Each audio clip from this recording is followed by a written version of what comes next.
அதாவது வீட்டுக்குள்ள கழிவறை அப்படிங்கிற ஒரு விஷயமே இப்போ ஒரு 20 வருஷத்துக்குள்ள வந்தது தான். முன்னாடி நீங்க சொன்ன மாதிரி தான் கிராமமோ சிட்டியோ அதெல்லாம் கணக்கு இல்லை. வீட்டுக்குள்ள டாய்லெட் அப்படிங்கிறது வைக்க மாட்டாங்க. ஆனால் இன்னைக்கு கட்டாயத்துக்கு வீட்டுக்குள்ள வைக்கிற மாதிரி அமைப்பு தான் இருக்கு. இன்னைக்கு அந்த மாதிரி தான் ரொம்ப குறுகிய இடங்களாயிடுச்சு. அப்போ இதுல மேற்கு மத்திய பாகத்துல டாய்லெட் வச்சுக்கிறது சிறப்பு.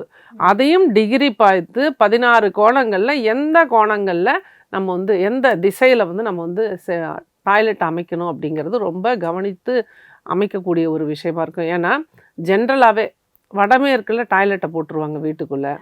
அதுவும் கொஞ்சம் மேடு பண்ணி இந்தியன் டாய்லெட் போடுவாங்க.